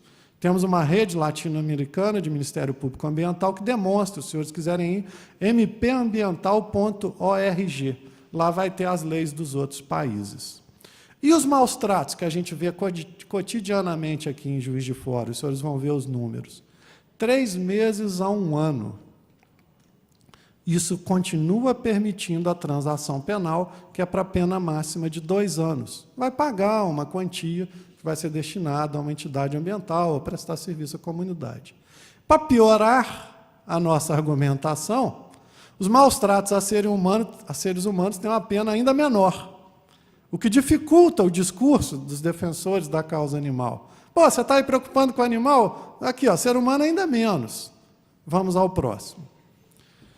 As questões, eu não vou entrar aqui, pode passar, da briga de galo, faquejado, os senhores viram a posição lamentável do Congresso Nacional, mudando a Constituição para incluir a vaquejada como manifestação cultural admissível. Próximo. Ainda dentro dos maus tratos, a questão das pesquisas com animais, muito discutidas, experiências dolorosas ou cruéis, né? Isso tem que ser debatido também, o uso científico. Próximo. Agora, um caso que vocês devem ter ouvido falar. Vamos falar de fora, mas não quer dizer que não aconteça em Juiz de Fora. O caso Dalva. Essa Dalva era uma desgraçada, que se dizia protetora dos animais, cuidadora, ela recebia animais de maus tratos, deixava-os famintos e os matava, 1 a 1. E ainda aplicava anestesia, isso aí que vocês pensaram. Pô, na minha boca não tem palavrões suficientes para dizer. Todos esses aí foram os animais mortos por ela. E ela ainda botava para os lixeiros recolherem na rua, dentro de saco plástico. Próximo. Esse foi um caso histórico, porque a juíza mudou, ela condenou por animal. Os juízes não fazem isso no Brasil. Ela aplicou a pena para cada animal morto, deu 12 anos. Dalva, sim, está presa na cadeia como merece. Nós temos que mudar essa mentalidade dos juízes. Eles aplicariam só dentro do máximo de 1 ano. Isso é uma questão de concurso material, concurso formal, não vamos perder o tempo aqui nisso. Vamos lá. Na lei de crimes ambientais, quero crer que nós vamos evoluir. O que não é maus tratos hoje, daqui a alguns anos será. Porque depende, infelizmente, da nossa visão antropocêntrica. Né? Aquele bicho que anda esganado pela coleira ali, no pescoço, quando deveria estar no peito, por que não é maus tratos aquilo? Nós temos que evoluir em muitas coisas. Edmilson, vai passando, pode ir passando com vontade. Aqui são protocolos de perícias veterinárias de bem-estar animal, PPBEA. Nisso o DENLURB pode me ajudar, vocês também podem me ajudar. Para aí, Edmilson, por favor. Nesses casos, pode parar, volta. Edmilson, vamos voltar na foto lá do... Aí. Nesses casos, com o protocolo, são os professores do Paraná. Vocês vão preencher os veterinários pequenos. O cachorro está agindo como cachorro, ele tinha água à disposição, e isso tudo vai ter graus, intensidades, que vai poder determinar se tem maus tratos ou não. Ou a gente faz muito numa visão artesanal, não é isso? Chega lá e tal. Não é para complicar, é só uma ideia, uma sugestão. Aqui vem, mais uma vez, a professora de zoologia está aqui, a importância dos veterinários para nós. Dalva tentou se defender dizendo que dava comida e dava tudo. Esses animaizinhos tinham grãos de arroz dentro dos seus estômagos. Não tinha nada, grãos de arroz cru, não tinha nada para eles comerem. Vamos passando, Edmilson. E a necropsia foi essencial. Foi um veterinário muito bom, eu assisti a palestra do professor Maiorca, Paulo Maiorca, como ele determinou a relação da causa da morte, o que aconteceu. Nós temos que nos profissionalizar, porque cada vez mais advogados vêm discutindo, querem tragédia maior do que envenenamento de bicho, de animal, não consegue identificar quem foi. Nós temos que... Eu tive um gato que morreu na minha rua, foi um sofrimento muito grande ver aquilo. Eles moram no bueiro lá, coitada, o pessoal da rua alimenta, a Miriam conhece, vai lá, volta e meia para ajudar. E todos vocês, eu sei que se desdobram, como a Miriam se desdobra, coloca a mão no bolso, coisa que poucos fazem para proteger os animais. E não consegue. Quem foi que envenenou? Quem fez não vai confessar, não tenham dúvida. Vamos ao próximo. Além disso, o Paulo Maiorca, ele defende que esses animais são sentinelas da violência doméstica, que o animal que sofre maus tratos, geralmente, é reflexo de uma casa que tem violência doméstica também. Próximo. Aqui casos de atirar em capivaras, próximo. Muitos casos aparecem para mim, é interessante, a polícia vai cumprir um mandado de busca e apreensão na casa de um traficante, não acha nada, mas ele tinha um monte de trinca-ferro lá. Próximo. Também pode passar, próximo, próximo.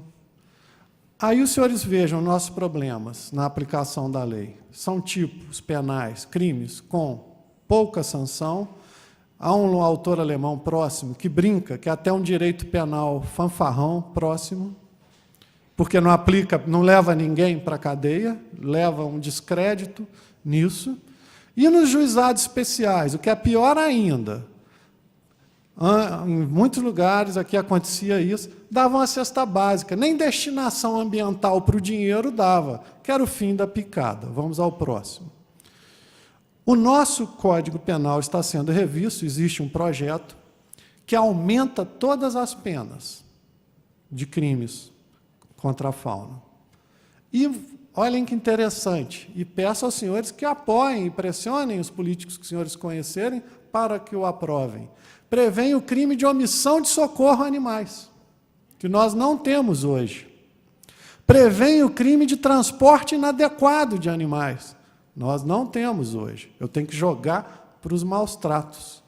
Quantas vezes na promotoria, com dor no coração, eu tenho que arquivar um inquérito, a pessoa atropela um animal, cão, gato, cavalo, isso é culposo, ou seja, não há intenção, não tem dolo, e não há previsão de crime culposo.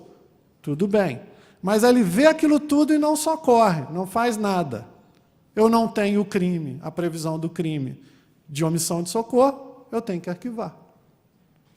Eu fico sem saída. Nesse projeto eu já teria a saída adequada. Vamos ao próximo. Importante lembrar, a nossa lei penal ambiental sempre exige a reparação do dano. Edmilson, vai passando, pode passando. Antes do processo, na transação, na sentença, o juiz tem que dispor que sempre haverá a reparação do dano. E isso o que é? Indenizar, recuperar. E o que a gente faz, então, na promotoria? Pode passando, Edmilson. Exigir a reparação do dano. E isso mudou muito. Volta, Edmilson, volta ali. Aí. Isso muda o panorama aqui em Juiz de Fora. Infelizmente, quando eu cheguei, eu percebi que não estava ocorrendo a destinação ambiental da reparação do dano. Estava marcando várias audiências no juizado especial, na primeira quinta-feira de cada mês, 60, 70 audiências de crimes ambientais. Eu não estou falando só fauna, não. Eu mudei o sistema. Não tem como fazer 60, 70 com 8 estagiários ali ao mesmo tempo. Quem já foi no juizado sabe lá como é isso. Eu mudei. Vem tudo na promotoria, caso a caso. A gente chama para fazer o acordo de reparação do dano na promotoria. Conversei com médicos veterinários aqui, Quanto está no mercado negro um trinca-ferro, um coleirinha e por aí vai. Um trinca-ferro está mínimo R$3.000. E aí eu passei a cobrar dos infratores isso. Você tinha um trinca-ferro, além de você perdê-lo, porque já era, você vai ter que pagar R$3.000. Senhores, vejam aqui, em Juiz de Fora, essa prática do Ministério Público, da minha promotoria, que foi reconhecida pelo Conselho Nacional do Ministério Público como boa prática, todas as promotorias foram correcionadas no Brasil, a nossa foi reconhecida assim, dentre outras. E olha aqui os números que nós temos, eu levantei lá hoje. Isso que eu consegui levantar. 449 casos de crimes contra a fauna. Isso é muito. Isso é muita maritaca. Isso é muito trinca-ferro. Isso é muito maus tratos de gato, de todas as ruindades. Tem um trecho da Eneida, de Virgílio, que ele fala isso. Quando desce ao mundo dos mortos, um personagem fala: nem que eu tivesse 1000 bocas e falasse 1000 línguas, eu seria capaz de descrever as atrocidades que comete o ser humano. E é isso que eu vejo na promotoria todo dia. Senhores, me perdoem se às vezes eu sou amargo, porque eu vejo coisas amargas todos os dias. E esses quase 500 casos são as piores ruindades que vocês podem pensar com os animais, de maus tratos, de matar, de aprisionar, e por aí vai. O que nós temos feito, então? Vai doer no bolso. Com a atuação, e eu estou falando isso desde 2015, desses 450 casos, a gente já conseguiu destinações para a proteção animal aqui em Juiz de Fora. Para a Sociedade Protetora Animal, a gente já conseguiu acordos até R$240 mil. Já foram pagos 113. O bandido quer parcelar, nós temos que concordar para poder conseguir o acordo, às vezes. Faltam 124. Agora, não pensem vocês, que eu sei que isso acontece, que a sociedade, juiz forense, protetores animais, está rica. Esse dinheiro já foi todo gasto, porque cada vez chega mais bichinho lá. E não é por isso que vocês vão deixar de contribuir. A Elisa ali vai ser santificada, canonizada, porque não tem como a pessoa se desgastar mais do que ela já está fazendo ali. E não ganha nada por isso. E todos vocês, eu sei que já botaram o dinheiro no bolso. Geralmente, quem cuida dos animais não está nadando de braçada em dinheiro, porque ele gasta muito com os animais. Também Aldenlurbe, primo pobre da Sociedade Protetora, entrou agora.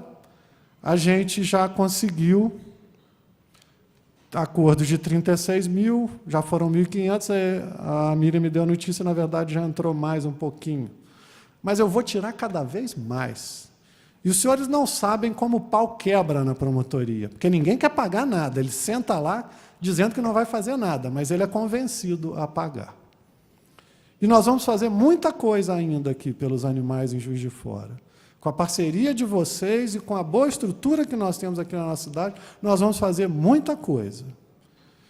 Mas eu quero crer que nós teremos madrinhas e padrinhos, que nós não precisamos desviar esse dinheiro, porque nós poderíamos estar fazendo mais, nós poderíamos estar comprando unidades de conservação, áreas verdes para animais silvestres. E, na verdade, nós estamos, como disse a Miriam muito bem, canil não é lugar para cachorro. Nós estamos gastando dinheiro público com uma deficiência da sociedade, que não sabe cuidar, que devolve. A Miriam não relatou quantas vezes chega lá gente que tem algum dinheiro e fala: eu encontrei esse animal, porque, na verdade, não está querendo ficar mais com ele. E aí a necessidade de evoluir, vereador Marlon, para cogitar de que todos os animais de Juiz de Fora estejam chipados, para que nós possamos identificar onde eles estavam, para onde foram, e o que está acontecendo com esses seres. Tudo isso nós estamos à disposição. Eu peço desculpa aos senhores que protegem os animais, que nem sempre o resultado é aquele que a gente queria. Mas avanços. Exemplo, Bolão está sempre me trazendo da ajuda casos. perdimento do animal. A gente está conseguindo. E isso só conseguiria na sentença. Eu estou conseguindo já nos acordos, antes do processo. Foi o caso da fábrica de filhotes, que não tem outro nome, que a ajuda trouxe para nós. Nós estamos com mais 2 casos de fábrica de filhotes lá, né? Porque a palavra é essa, né? O animal como coisa, reproduzindo, até não poder mais. Nós temos que evoluir, vereador Marlon e todos aqui presentes, para ter não só um núcleo de proteção animal na Polícia Civil, mas ter uma delegacia de meio ambiente, para todo o meio ambiente. E mais, uma delegacia com estrutura, porque senão não vamos ter resultados. Vão prescrever, os senhores viram que as penas são muito baixas, os crimes prescrevem muito rápido. Tem que ter estrutura para isso. Parece que o deputado Noraldino já tem, não é isso? Que já tem um projeto, já tem uma manifestação para que seja uma delegacia do meio ambiente. Tem que ser por todos, tem que ser abraçado isso. Aqui em Juiz de Fora, nós temos muitos crimes prescritos porque não tem uma apuração eficaz. E nós precisamos dar resposta rápida. Lamento que, às vezes, nem sempre a resposta é como os senhores gostariam, como eu também gostaria.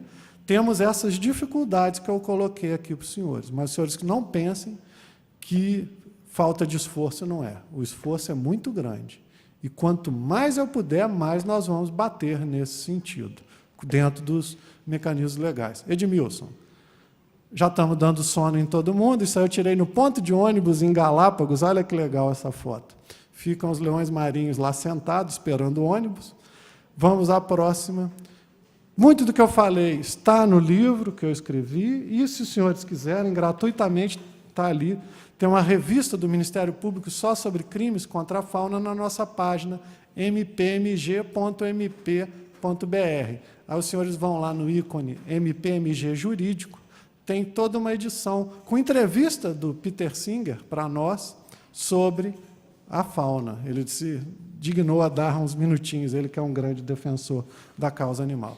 Parabéns para vocês. Vocês é que fazem ser Juiz de Fora, ser referência nacional na proteção animal. E vamos em frente. Vocês têm no Ministério Público um parceiro que vai lutar sempre por vocês e pelos animais. Muito obrigado.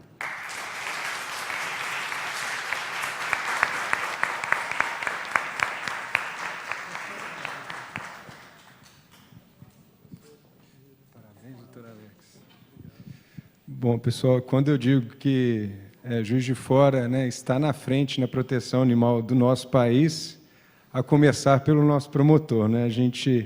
A nossa cidade está abençoada aí com uma promotoria séria, competente, humanística, né? Ela está aí, tem toda essa visão que a proteção animal da nossa cidade almeja. Nós temos aí as nossas políticas públicas de proteção, seja ela no Poder Executivo, no Legislativo e no Judiciário. Né? Após essa palestra, né, nós só temos aí a agradecer ao doutor Alex e parabenizar. Nós tivemos algumas pessoas que se inscreveram, cumprimentar aqui o vereador Kennedy, um grande parceiro da nossa casa, abrilhantando aí também com a presença, a nossa debate, né, nossas palestras do dia de hoje, as perguntas. Pode ficar com esse, que aí você então, tá bom. passa para as perguntas. Vou ler as perguntas do público, né? Ana Paula Madeira tem uma pergunta para o doutor Alex. Como funciona o direcionamento dos valores das multas alternativas e como é feita a escolha das ONGs que recebem esses valores? Ana Paula, muito obrigado por essa pergunta, porque é dinheiro público e tem que ser fiscalizado mesmo.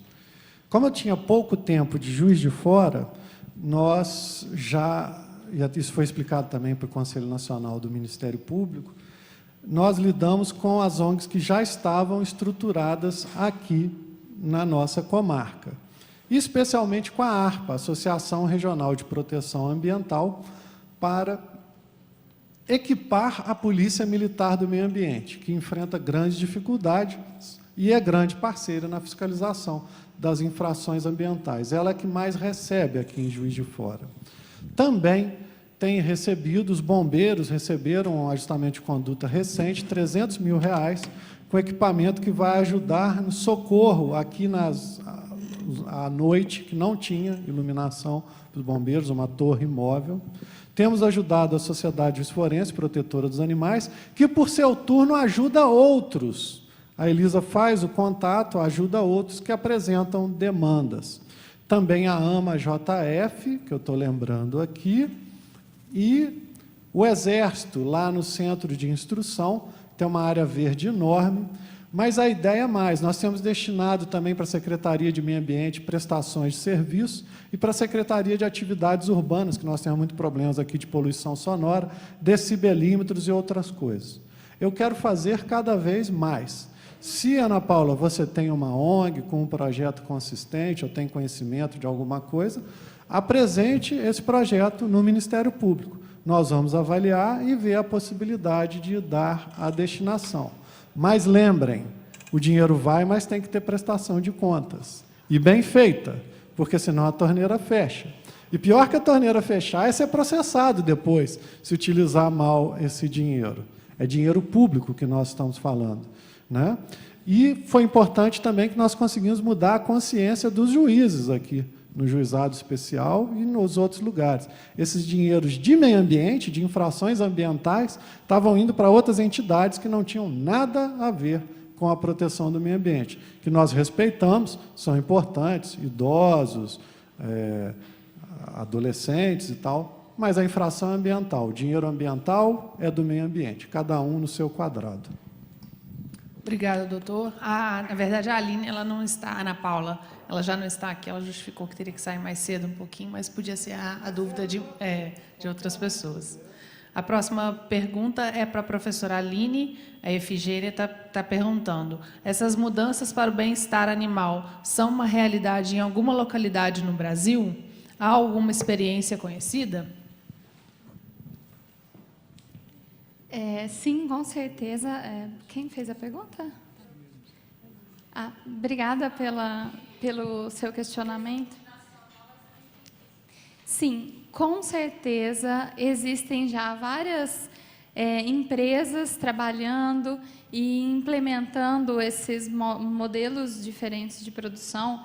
Não tenho vínculo com nenhuma, então não tenho nenhum problema de falar ou de citar algum nome. Por exemplo, a Corin Produção Animal é um grupo que aquelas fotos de aves, sistema de produção de aves que eu mostrei aqui para vocês, aquilo é tudo aqui do Brasil, e eles vêm trabalhando com aquele selo Certified Humane, colocando no mercado ovos com certificação de que foram produzidos com boas práticas de manejo e visando a qualidade de vida dessas galinhas.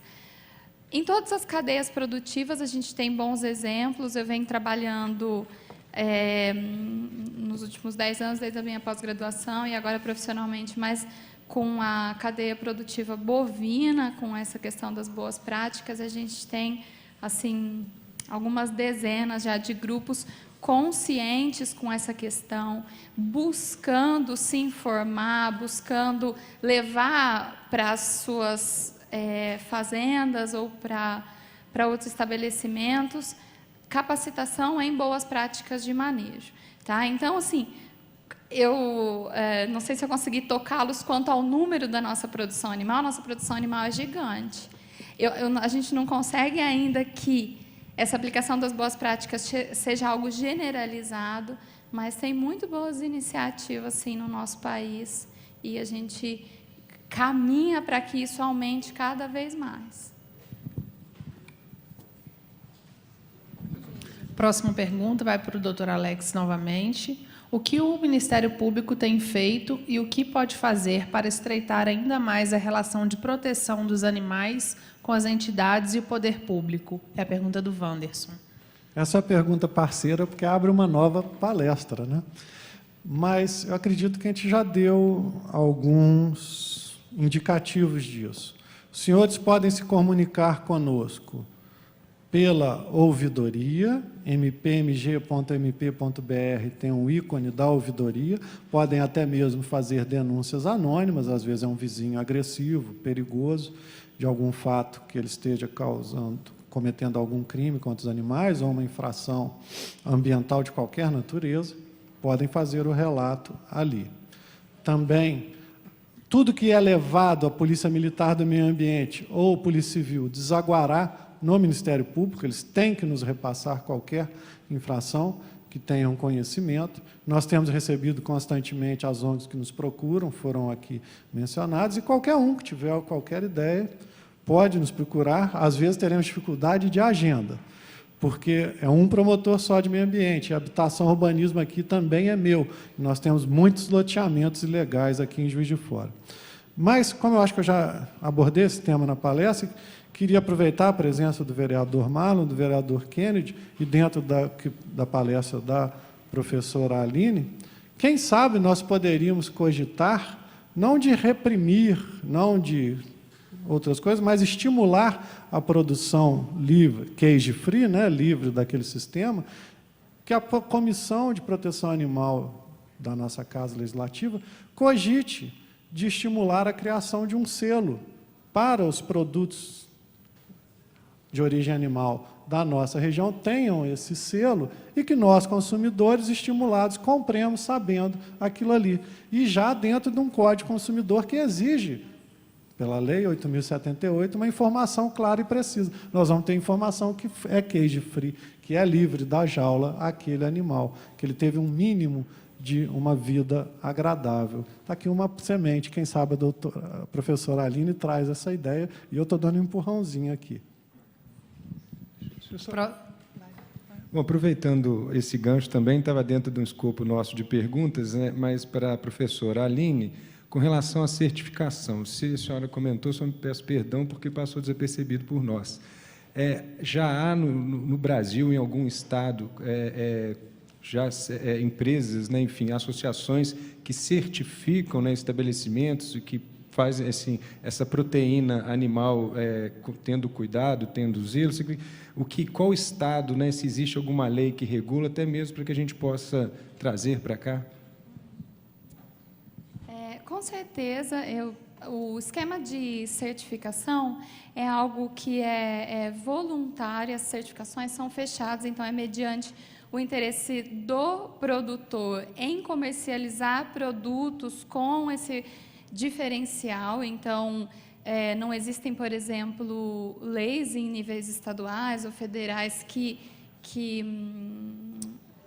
regulem isso dessa maneira, como tem a lei de orgânicos, por exemplo. Mas existe, sim, certificação específica para bem-estar animal. Quem certifica hoje para esse Certified Humane é a Ecocert. Ecocert, ela é do Sul, mas ela certifica no Brasil inteiro. A gente já trabalhou, acompanhou fazendas no interior do Mato Grosso, que sim, tinha a certificação deles, no estado de São Paulo, enfim, em diferentes locais, e essa certificação é específica para bem-estar animal, porque a norma orgânica, que essa sim, ela existe uma lei, né, federal que cobre essa questão dos orgânicos, ela inclui muitos aspectos de bem-estar animal, mas ela não é específica para bem-estar animal, e muitas vezes tem toda uma dificuldade da sua aplicação em função da restrição quanto à alimentação orgânica para os animais. Isso é um entrave, às vezes, para um produtor conseguir uma certificação orgânica, porque toda a cadeia produtiva do alimento que vai para aquele animal também tem que ser orgânico, ou tem que ter uma maior porcentagem de orgânicos, uma pequena fração, só que pode ser de sistema convencional. Por exemplo, imagine que para criar aves em Juiz de Fora, você precisa... Não é possível criar aves sem grãos, milho e soja. Grãos em Juiz de Fora, os grãos, em suma, não tem uma cadeia produtiva ampla de grãos orgânicos para suprir. No entanto, essas certificações específicas para bem-estar animal, por exemplo, a Certified Humane, elas não exigem essa parte dos quimiosintéticos, então a alimentação não tem que ser orgânica, mas tem que ser cage-free, é obrigatório que seja cage-free. E todos aqueles princípios, por exemplo, as galinhas, vocês devem saber que são, em sistemas convencionais intensivos em gaiola, são debicadas. Seguindo essas normas, elas não pode haver debicagem, ou se há, tem que ser uma debicagem muito leve, se aquela pessoa comprova que teve algum problema ali, que ela precisou debicar. Mas, em geral, é proibido. Enfim, já existe, isso é uma realidade no nosso país que vem crescendo.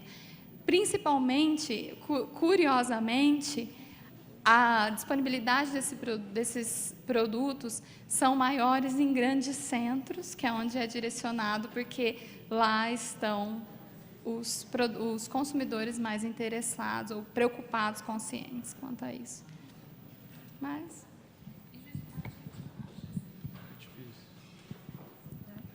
Próxima pergunta é para Miriam. Qual o perfil das pessoas que têm adotado os cães e gatos? Qual a sua posição sobre a compra de animais nos pet shops? O que você aconselha? É a pergunta da Aline Rodrigues. Oi, Aline, boa noite. Os perfis dos adotantes que aparecem no canil são os mais variados. E, assim, essa entrevista que a gente faz, na maioria das vezes, não é nem para ver se a pessoa pode adotar. É para ver, porque a grande maioria que procura um animal, não são todos, né? Tem adotante que a gente tem que falar para ele que é melhor ele comprar um bichinho de pelúcia mesmo. Mas são poucos. Nosso grande desafio é doar o animal certo para a família certa. E, agora, quanto à compra de animais em pet shops, eu não posso, assim, afirmar, mas a grande maioria é irregular. Eu não vi nenhum ainda vendendo animal dentro dessa lei federal. Nunca está daquela maneira. E pior, a maioria não sabe nem de onde esses animais vêm. Conhece o cara que vende o filhotinho para eles ou que deixa lá em consignação, mas não conhece os pais, não sabem como vivem. E nós sabemos, né, a gente vê aí constantemente, o Bolão está sempre trabalhando nisso, nós sabemos de onde vêm esses animais. Então, assim, nós somos totalmente contra a compra, porque a gente está cheio de animal, todo mundo aqui tem animal para doar. Agora, se não tiver jeito, se você achar que você não pode ter um cachorro se ele não for de raça, então você vai procurar um canil caro, com um animal de 8, 10 mil filhote, que você tem certeza que os pais dele tiveram uma qualidade de vida ótima, que não foram explorados até a exaustão, porque comprar um animal em pet shop sem saber da procedência dele, 99% das vezes, posso estar errando um pouquinho na porcentagem, vocês vão estar alimentando um comércio muito cruel, com toda certeza.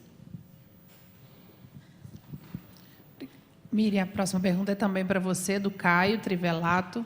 As clínicas parceiras são em diversos pontos da cidade, buscando alcançar e facilitar um público maior, ou são centralizadas?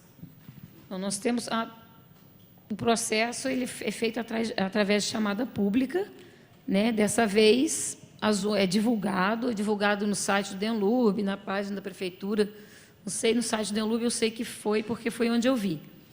Mas as únicas clínicas que se apresentaram foram as 3 que já eram dos contratos passados. Exige muito documento, eu acredito que muitas delas não tenham.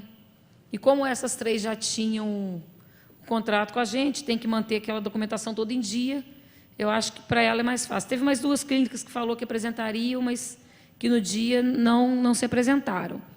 2, uma em Santa Terezinha, uma no centro, uma em Santa Luzia. Eu gostaria muito, dessa vez eu torci muito para que se apresentasse alguma da Zona Norte, mais perto do canil, fica mais fácil as emergências, mas, infelizmente, ninguém apareceu. Lá perto do canil, não. Nós continuamos com as mesmas 3, que são de uma região mais central.